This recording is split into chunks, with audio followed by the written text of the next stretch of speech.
Belacor of Broken Realms. Long has Belacor waited for this moment.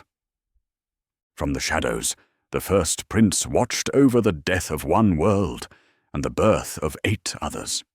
He witnessed the wretch king Sigmar build a golden empire, a gaudy monument to his insufferable hubris, and ached to cast it into ruin. Yet when the legions of the dark gods flooded into reality, this honor was granted to another, and Belacor was condemned to feast upon the scraps. Archaon the usurper, Archaon the pretender. It was he who wielded the headsman's axe, and thus laid claim to the grandest destiny of all. Consumed by bitter jealousy, Belacor longed to drive his blade deep into his rival's throat, to flay the skin from Archaon's bones, and condemn his pathetic soul to oblivion. But the first prince was no fool. With the favor of the dark gods behind him, Archaon could not be dethroned, not openly, and so he dwelt in shadow, watching, waiting, weaving webs of intrigue that stretched across the realms, so that when the opportunity arose, he could grasp it in his talons and draw blood. That hour has now dawned. Once more, the realms echo to the sweet symphony of war and suffering. Hysh is mauled, its loathsome light dimmed by the corpse fires of the great necromancer. The alliance between the gods of order has been fractured by treachery and mutual distrust. Archaon and his demon sorcerers expend their energies upon the corruption of ancient pathways, long sealed to the followers of chaos. Not one amongst them senses the blade at their throat. The hour of the Dark Master has come, and the flames of his ambition will ignite the very heavens. The Ruinous Powers shall once again grant their favor unto the first prince, the one true champion of chaos, and that which is eternal shall be unmade. The realm gates under threat. Ever have the arcane portals known as realm gates been contested by warring factions. Some seek to control them, whether for defensive reasons or to aid in their wars of conquest. Others seek something far darker still, to corrupt and twist these ancient structures so that they become beacons of chaos energy. The Age of Sigmar dawned with the Realm Gate Wars, that titanic struggle between the God King and the hosts of chaos for control of vital passageways that connected the mortal realms. After unimaginable slaughter and loss, many realm gates were secured by the Stormcast Eternals and their allies, though more remained in the clutches of the Dark Gods' armies. Around those that had been secured were constructed cities and fortresses, glorious echoes of the age of myth, when Sigmar's folk had colonized great spans of the mortal realms. In time, the Realm Gate pathways became the arteries of Sigmar's new empire, the means by which his mortal armies traveled and through which trade flowed.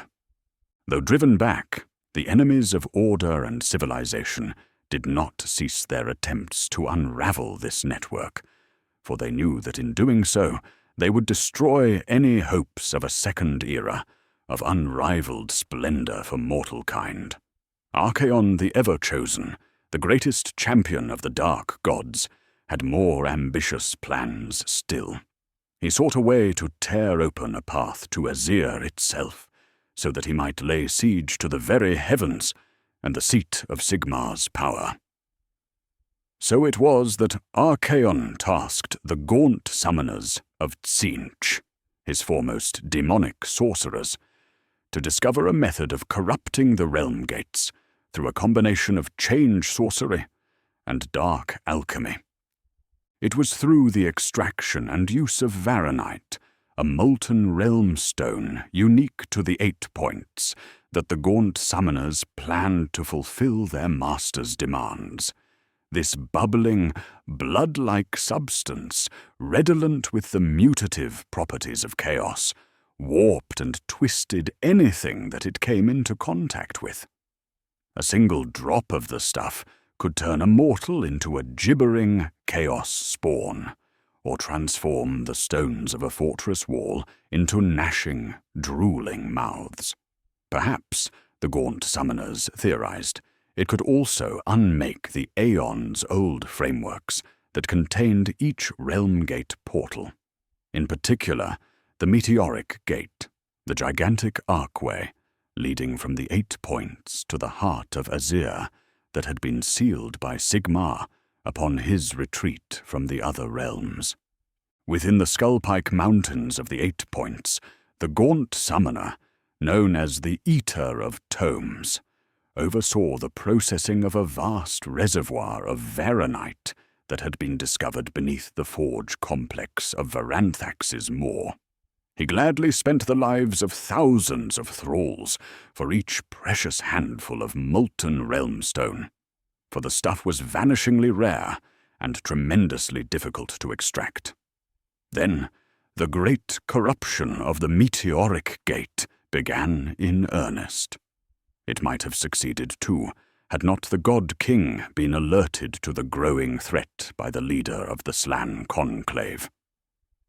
The Slann, who hurled a vast host of Seraphon warriors into the 8 points, with their task to destroy the realm stone and hurl Archaon's plans into the flames.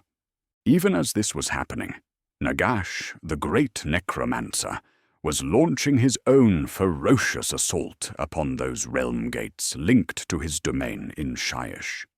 Nagash's foremost generals, the Mortarchs, had been tasked with saturating the ancient structures that framed each of these portals with vast quantities of necromantic magic, bringing about the end of the realm gate and opening in its place a yawning, eldritch void.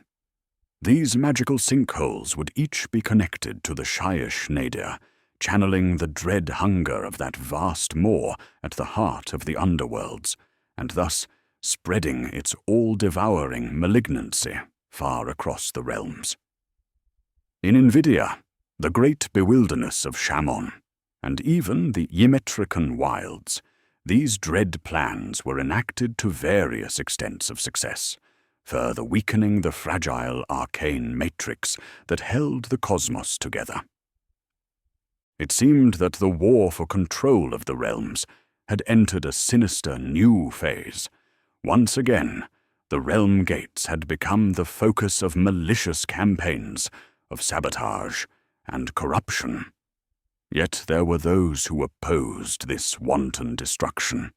The Slann, those primordial creatures that had survived the death of the world that was to continue their eternal war against chaos, observed these disturbances with mounting concern.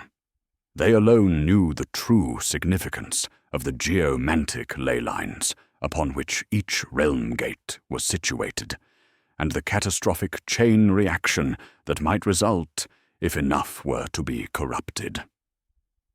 The greatest of the Slann, the mummified husk known as Lord Croak, had been troubled by visions of impending disaster, of cities and empire swallowed up by a rising storm of sorcery and savagery, and of the Old One's great plan unraveling in the wake of this terrible cataclysm.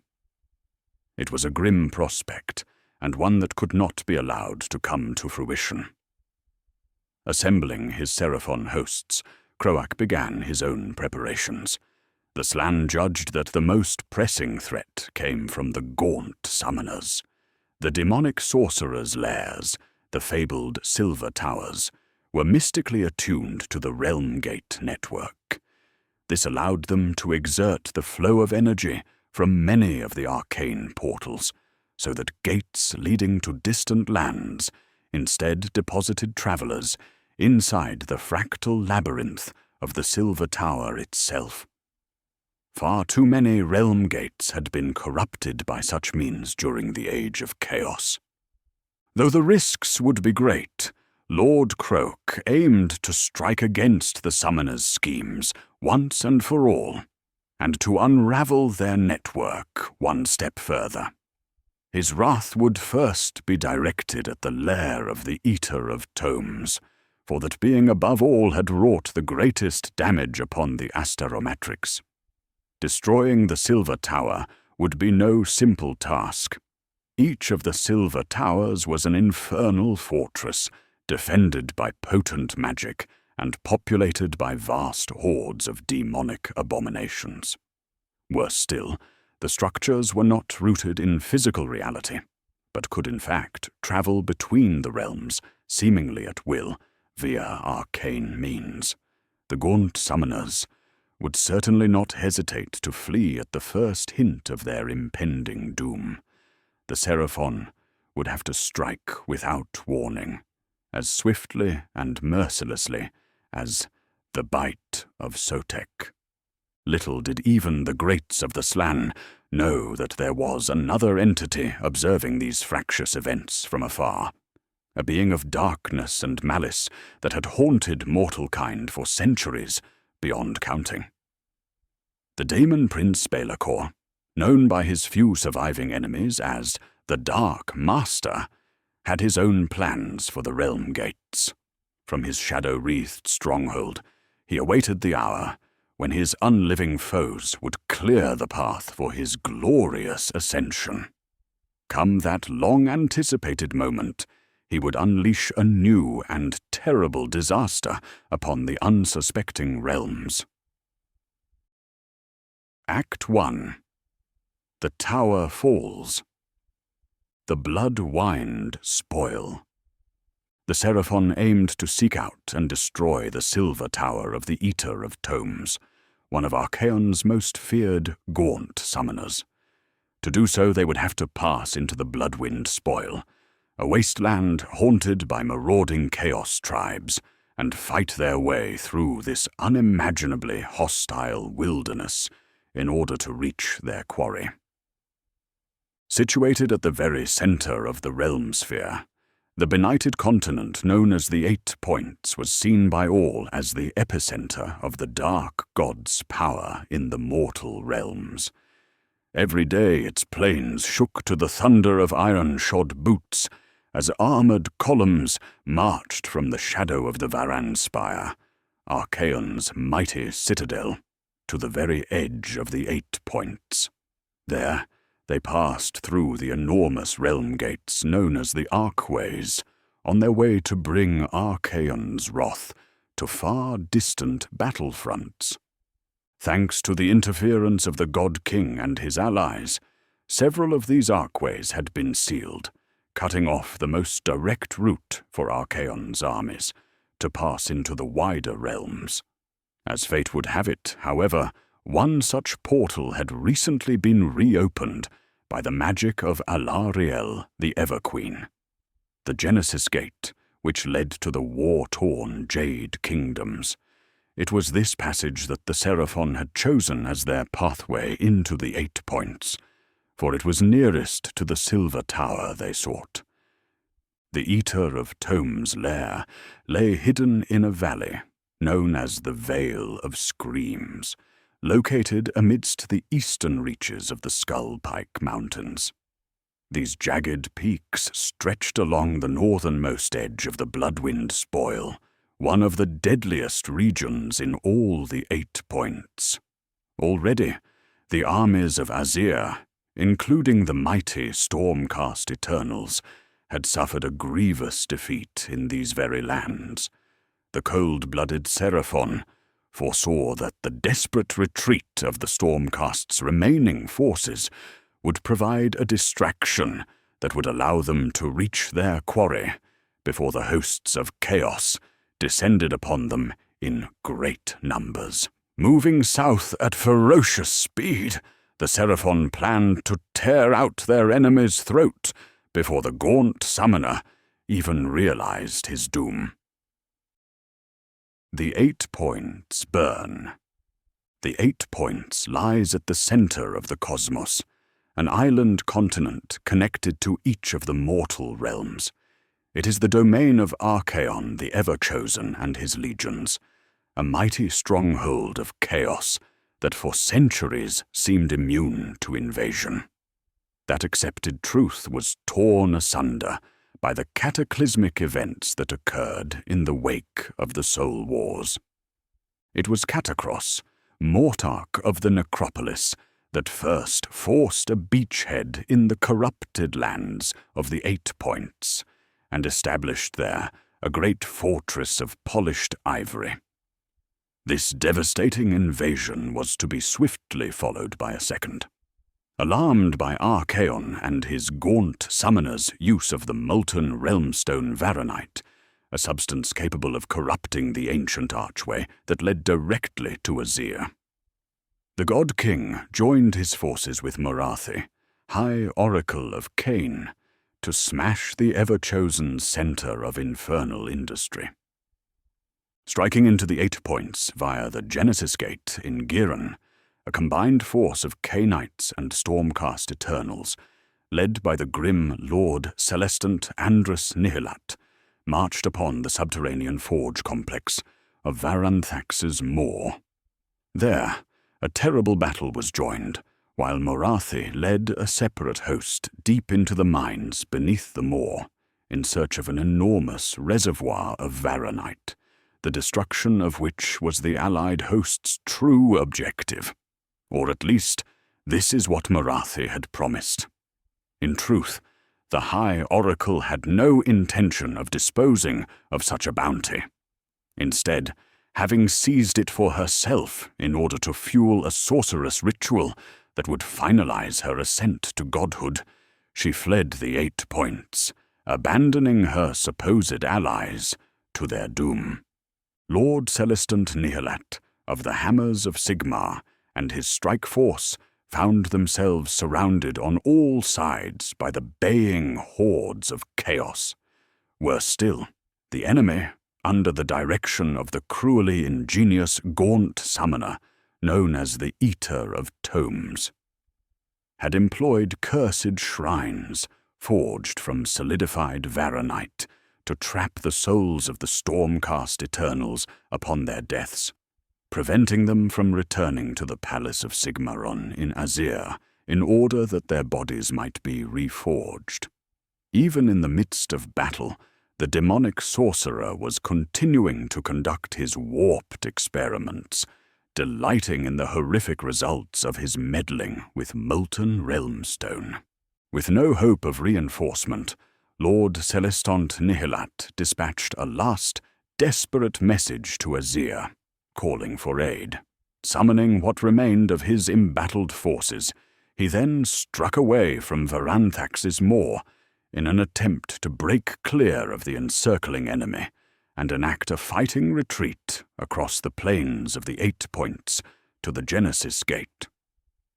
One of the few archways whose counterpart in the mortal realms lay under the control of the forces of order, and which led to the relative safety of Alariel's territory in Giran.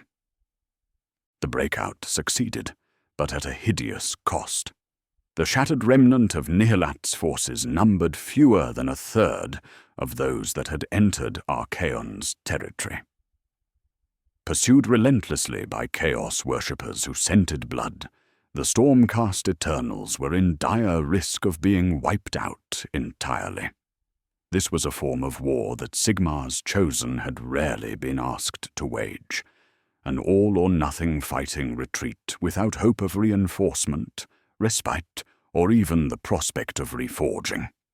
Even so, they battled with their customary skill, launching daring counterattacks to slow down the enemy's pursuit and sacrificing small bands of warriors in holding actions. There were countless acts of bravery carried out during that headlong flight, most of which would go unrecorded by history, but which kept alive a flickering ember of hope that the 8 Points assault force might yet escape obliteration. The task of holding open the Genesis Gate had been given to the warriors of the Hallowed Knights, and the legendary Lord Celestant Gardus Steel Soul. A living embodiment of faith and purity, Gardus had sworn an oath to keep the way open for his comrades, or die in the attempt. It was not a promise lightly given, for even as enemies converged on the 8 Points side of the Archway, so too did the forces of chaos in the realm of life move to assault the opposite side of the portal. Even as the Stormcast Eternals arranged their shield walls and prepared to sell their lives to keep the way open for their comrades, other forces, too, were on the march. The bloodshed in the 8 Points was in no danger yet of coming to an end. Defenders of the Genesis Gate. The Stormcast survivors of the ill-fated assault upon the 8 Points were forced to flee through the treacherous maze of the Skull Pike Mountains towards the safety of the Genesis Gate, their sole remaining route to salvation.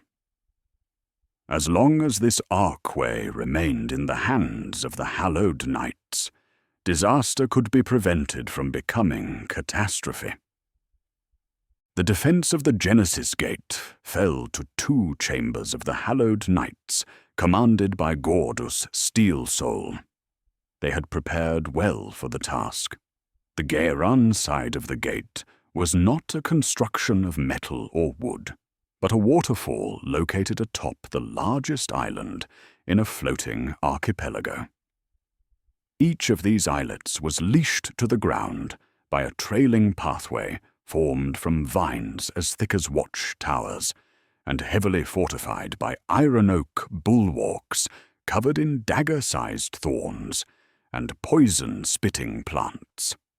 It was a superior defensive position, but the vascular pathways linking the floating isles to the Therian grasslands offered an achievable, albeit difficult, method of ingress for an invading army, such as the host now bearing down upon the gate. First came the flies, yellow and bloated things. In their millions they droned up from the lowlands, swarming across the armor of the Stormcasts. All present knew what this presaged, and so the strident trumpet calls of Knights Heraldor soon echoed above the dirge of beating wings. Then the waters of the falls began to clot with foul-smelling slime that tried to thicken about the Stormcast's boots. Steel Soul and his warriors started to chant as one, reciting canticles of purity that had girded their spirits through many a fight against the hordes of the Plague God. Their plate glowed like silver sunlight, and where the foul sludge had crept up greaves, it was slurped clean, leaving no trace of its presence. "Only the faithful," came the battle cry, ringing through the glades. It was answered by the woeful groaning of thousands of rotting, horned forms that came shambling up the bridge-like vineways, ascending the steep incline to the archway itself. Plague-bearers marched alongside swollen figures, clad in rusted green armor, marked with the trilobe and fly. The Blessed Sons, most favored of the Plague Father's mortal followers, had sensed the presence of the Hallowed Knights, and came forth to slaughter and despoil. These lands, though much purified by Alariel's children, were by no means restored to their ancient splendor. In Theria, as everywhere in Geiran, the stain of Nurgle yet remained.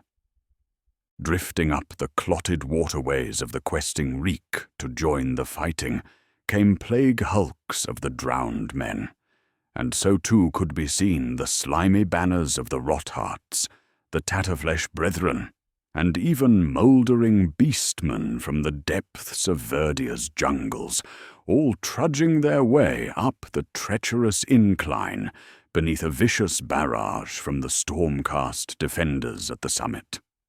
Despite the terrible losses they suffered in the ascent, the plague. God's faithful came on relentlessly. Battle was joined on the floating isle, and soon Steel Soul and his warriors were outnumbered 2-1. The Sylvaneth had not appeared, doubtless embroiled in their own struggle amidst the jungles surrounding Azirheim.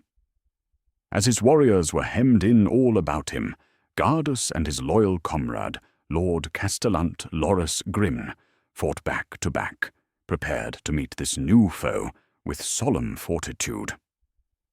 Then, new forms spilled from the undergrowth to the east of the gate, not those of slender Sylvaneth, but robust, scaly beings clad in golden armor and with fangs that gleamed in the fading light. They marched in lockstep, stone-headed spears punching out to skewer demons and bloated chaos worshippers. This reptilian host smashed into the flank of the chaos position with the force of a crashing meteor. More appeared at the very foot of the Genesis Gate, manifesting out of thin air in bursts of starlight. Looking on in bewilderment, Steel Soul recalled the tales he had heard of the Seraphon, eternal nemesis of chaos. Perhaps the day could yet be won. Though even as the dwindling forces of the Stormcasts rejoiced in their new-found allies, the Seraphon drove past the Hallowed Knight's position, plunging into the shimmering depths of the Genesis Gate without pause. Steel Soul looked on helplessly as his hoped-for salvation disappeared from sight. The staggered chaos forces began to regroup and come on again, emboldened by the Seraphon's abandonment of their supposed allies. Steel Soul muttered a prayer, raised his blade and hammer, and prepared to die another death in service of the God King. The last of the Seraphon passed through the sacred waters of the Genesis Gate and were lost amidst a cloud of vapor and refracted color. Gardus Steel Soul watched them depart, trying to quash the tide of bitterness that threatened to overwhelm him. "Why do they forsake us?" he said, his words audible only to Lord Castellant Grim, who, as always, was at Gardus's side. "What purpose can it serve to abandon their allies to disaster?" "I do not pretend to know the minds of the Star Lizards," said Grim. "Cowards," roared Retributor Trellis. "The battle hangs in the balance, and they flee." "Focus your mind," snapped Loris Grim. "They come again."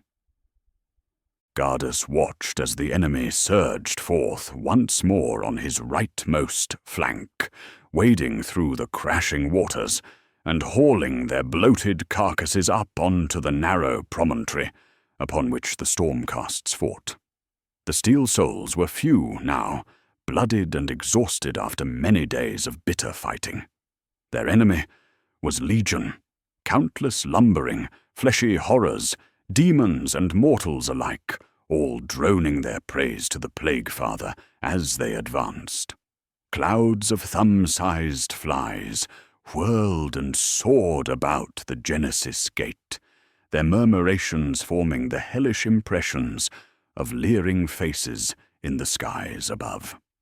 "This ground must be held," Gardus roared, so that all his remaining warriors heard every word. "The Genesis Gate must remain open, lest our comrades be lost. Who will stand with me now?" "Only the faithful," came the full-throated roar of the Steel Souls. The first foes to clamber up the slick rocks were met with the ageofsigmarite blades. Gardus slit the throat of a horned creature, slathered head to hoof in foul-smelling moss, and kicked the dying thing back in the river. Grim's halberd was a flashing blur of silver, carving the heads from heathen filth by the score. And so it went on, a brutal grind of slaughter that thickened the sacred waters of the Genesis Gate with pustulant corpses and unclean blood. Time lost its meaning as day turned to night, and then the golden glow of sunrise filtered through the storm clouds. Every wave of enemy attacks cost the lives of another handful of knights. At dawn on the third day, the flood of the enemy host became an unstoppable tidal wave. Drawn by the slaughter, immense shapes dragged their pestilent bulk along the riverbed, visible even amidst the teeming mass of bodies, greater demons of Nurgle, sensing a chance to befoul the archway in the name of their repellent deity. One such beast rolled towards Gardus, crushing a number of helpless liberators beneath its heaving bulk. Its leering, too-wide mouth chortled idiotically. Gardus charged, plunging his blade into the monster's belly, driving it deep into its cascading guts. The great unclean one gave a great booming laugh as it seized Gardus about the chest and squeezed. The Lord Celestant felt his armor giving way beneath the demon's unnatural strength. He slammed his hammer into the great unclean one's arm over and over again, but the power of his strikes ebbed with each blow.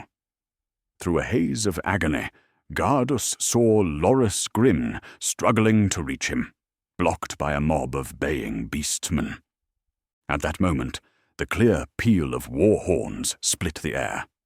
Beyond the Lord Castellant, Gardus could see the mists of the Genesis Gate part to reveal a phalanx of golden-armored warriors marching beneath tattered banners of gold and blue, the remnants of Lord Celestant Nihilat's army of the 8 Points, ravaged yet unbroken. These newcomers surged from the Realm Gate, reinforcing those few hallowed knights still standing. Even as his spirit was crushed from his physical frame, an exhausted Gardus felt a surge of relief. He had not failed his God-King, even in death. His shattered body transformed into forks of silver lightning, and he was carried home upon the storm. March of the Cosmic Host. Leaving the beleaguered hallowed knights in their wake, the scaled hosts of the Seraphon plunged into the 8 Points, led by their Slan Starmaster upon his floating throne. Their target was the silver tower of the Eater of Tomes, and they advanced upon that cursed structure with unerring focus. The scaled hosts that now surged across the blasted plains of the 8 Points did not once slow their pace. These creatures bore the mark of Dracothian's tail, and were charged with the celestial energies of High Azir. Endowed with superhuman stamina, and further bolstered by the magic of their Slan overseers, they marched on, knowing that only haste would allow them to reach their quarry before the hosts of chaos realized the threat at their back and descended in ever greater numbers. In another time or place, the Slan Quartek would have simply summoned his warriors directly from his constellation's temple ships, unleashing them upon the enemy at the appointed time in an eruption of blinding light. Such precision was not possible in the Ever-Chosen's domain, so thick was the pall of chaos energies that lay over it. Thus, Lord Croak, the impossibly ancient Slan relic priest, had bid Quartek make his attack through the Genesis Gate. The stellar alignment foretelling the Lightning Men's invasion via that same portal had come to pass, and their actions provided the perfect diversion for a greater cause. Starmaster Quartek's true task was to besiege a sorcerous edifice that lay buried amidst the Vale of Screams, far to the east of the Varan Spire. No ordinary citadel, this crystalline structure was in fact a silver tower and the lair of one of Archaon's enslaved gaunt summoners. For too long had these daemonic sorcerers been allowed to conduct their depraved experiments corrupting the very roots of the cosmos-spanning azyromatrix, the unimaginably complex web of geomantic energy that underlaid reality itself. The gaunt summoner's work threatened everything the Seraphon strove to protect. The tower was to fall, and its master erased from memory. As beings highly attuned to the natural order of the cosmos, each second in this twisted and chaos-saturated place was agony to the Seraphon, but none shirked from their sacred duty. Scampering masses of skink skirmishers and pterodon-mounted hunters surged ahead of the great reptilian host, guiding the winding body of Dracothion's tail across soul-flaying wastelands and toxic rivers of blood. Hundreds of these intrepid little creatures were slain, snatched away by many-limbed horrors, or claimed by the hungering wilds. For every blood-red thorn tree, mire of sulphurous filth, and shadowed lair seemed to possess a malicious sentience. Just as the celestial host suffered with every step, the cursed land recoiled at the presence of the Seraphon, whose collective auras burned like a new-born star. Enraged, the 8 Points roused itself to war, vomiting forth its unnatural denizens against these interlopers. Yet whenever the Seraphon encountered monsters that could not be felled by the sacred poisons coating the skink's missiles, up came formations of gargantuan reptilian war beasts and mounted Saurus knights to drive away each new threat, their talons and lances tearing through warped hides and hell-forged armor. Yet for all the Seraphon's fury, they too suffered greatly on this desperate march. Even the death of a single skink, sucked down into a pit of grinding teeth, or snatched into the air by a shrieking, winged abomination, was a significant loss, for Star Master Quartek knew he would not be able to replenish such casualties before reaching his objective. Worse, the Slann could feel his own flesh withering and blistering. As a being so intimately connected to the purifying energies of Azir, every moment that the Star Master lingered in this nightmarish land was one of profound torment. Thus it was that Quartek did not hold back even a fraction of his star host's might. The continuation of the great plan depended upon their swift victory.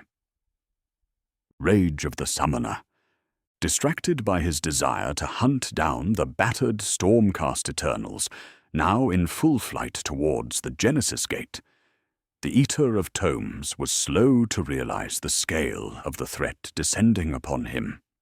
At the direction of Star Master Quartek, congregations of skink star priests had worked complex star rituals as the Seraphon advanced, cutting off the gaunt summoner's network of augur towers and arcane spying devices with pulses of cosmic energy. Had the Eater of Tomes not been preoccupied with eradicating one set of foes, he would likely never have been caught off guard.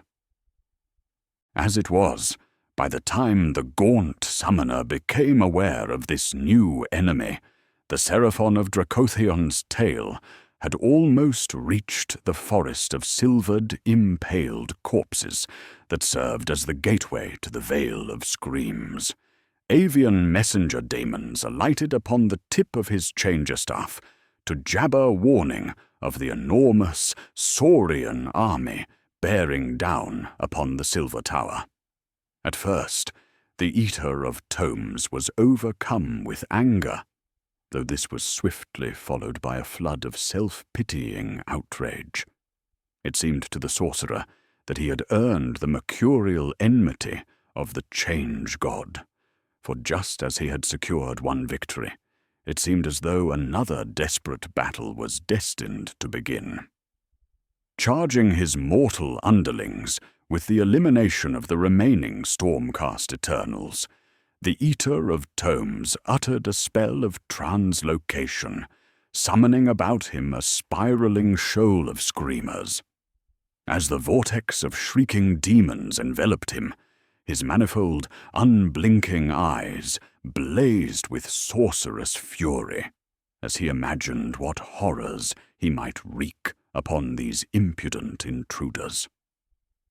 Though the gaunt summoner had left the majority of his mortal thralls behind to guard Veranthax's moor, the Vale of Screams would be far from undefended.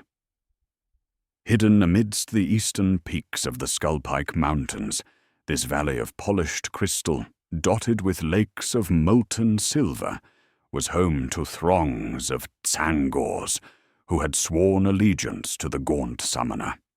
Not only that, but should the enemy stray close to the Silver Tower, they would be set upon by hordes of capering demons, for the arcane fortress was more than a mere stronghold. It was also a conduit to the roiling madness of the realm of chaos. That was not to mention the gaunt summoner's own wards and arcane defenses, which could flay the soul or melt the bones of a trespasser in an instant. Yes, let the enemy come, the Eater of Tomes thought, with hateful eagerness. Already he had scattered one army of star-blinded fools. A second would prove no greater challenge. Cold-blooded war.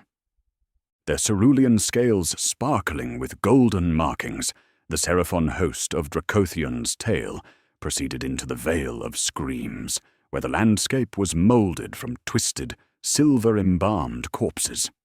Their coming had not gone unnoticed. Demonic eyes watched the Saurian army approach, and malformed mouths dribbled blue-white flames, and smiled expectant smiles. Quartek and his Saurian warriors, commanded by the fearsome Scar veteran Quartok, had expected the enemy to swarm down upon them as they entered the glassy lowlands of the Vale of Screams. Here, the ground was pitted with treacherous swamps of bubbling mercury, and the horizon was shrouded behind trees shaped from contorted bodies encased in silver, captured eternally in the moment of their agonizing end. The stench of the Change God suffused the place, causing Quartok's sacred snout to burn and itch. Periodically, bands of pink-skinned Tsangors had emerged to exchange arrows and javelins with the skink vanguard, but each sortie was driven back into the corpse forests by flights of pterodon riding skinks. Scar veteran Quartok growled, and beneath him his mighty Carnosaur, Kokatla, roared its displeasure and clawed at the ground with its powerful hind limbs. Something was amiss. The enemy was close, but yet did not show itself. It was as though even the demons existed solely to pin the attention of the Saurus and their worshippers, and a war of strikes and feints was an appealing prospect. Still, Star Master Quartek seemed serene atop his floating palanquin, and so the battle-hardened Saurus held his legendary rage in check. The two had shared 100 dusted battlefields and more, and Quartok would serve his master as he always had, without question or comment, and with brutal efficiency. Finally, after many hours of arduous travel that would have sapped the strength and will from any mortal army, the lowlands narrowed into a valley where the air fizzled with the touch of magic. Geysers of cursed metal spat from the ground and rained back down as drifting motes of silver and gold. At the far end of the valley rose the Silver Tower itself, its upper battlements thrusting out of the earth like some gleaming crystal blade. Scales and sorcery. Gibbering with delight, the fate skimmer known as Atrazan the Immoderate watched the strange, scaled army draw nearer, their spear tips gleaming dully in the silvery haze cast by the Silver Tower. It was just as Atrazan's true master, not the Eater of Tomes, but another, more powerful being entirely, had foreseen. The threads of fate were tangling about, and an event of great importance was soon to happen. With a garbled blurt of arcane syllables, the herald ordered his blazing cavalcade forth. A shimmering heat haze surrounded the distant tower, and its translucent surface glowed blue-white as thousands of rippling bodies spilled from its crystal gateways. With an insane, babbling cry, the daemonic hosts of the Silver Tower swept down upon the scaled warriors of Dracothion's tale. Flamers bounded crazily across the shattered earth, spewing gouts of iridescent fire that melted scales and sacred armor to bubbling liquid. Screamers and skink beast riders dueled in the skies above, crashing together in a blur of fangs and bladed fins, whirling and jockeying for position in a whirling cloud of leathery bodies. This aerial battle would prove both vicious and vital. For as the demon hosts surged forward and sent hurling from their leather-winged mounts, wreathed in unnatural flames, flying demons spilled from the upper spires of the Silver Tower in their hundreds, for each such fiend snatched out of the sky by a celestite javelin, or torn into 2 ribbons by the jaws and talons of ripidactyls, 10 more seemed to launch themselves into the fray. Yet when Starmaster Quartek extended his will, the tide soon turned. With a flick of its webbed fingers, the slan summoned trails of celestial energy that limned Scar veteran Quartok and his elite Saurus knights in a silvery glow. Freed from the dictates of gravity, these riders kicked their mounts and soared into the skies, given the power of flight by the slan's spell.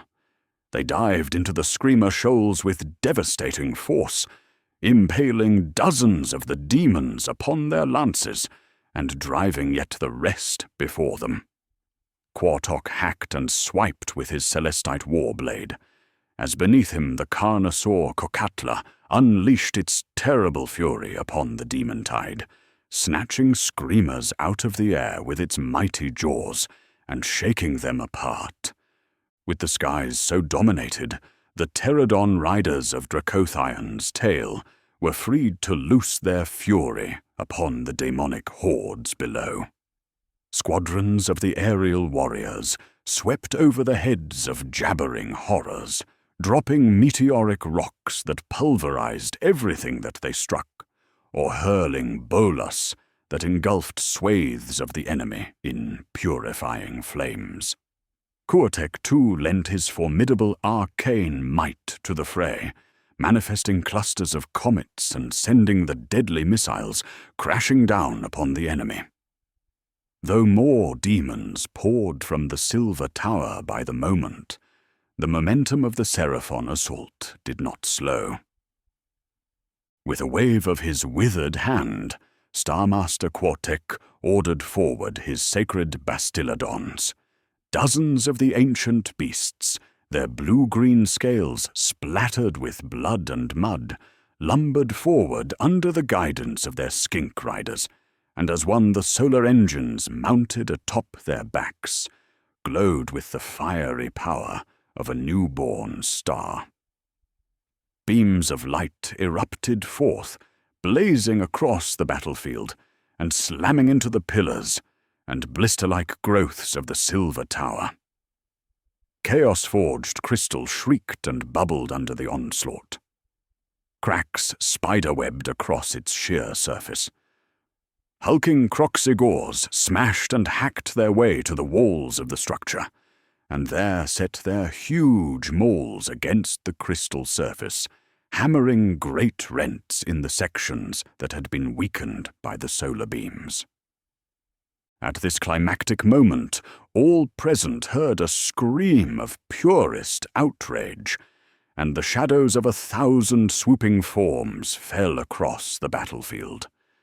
The Eater of Tomes had returned to his domain, and he had brought with him a vast number of disc-riding Zangor champions, and another great wave of screamers.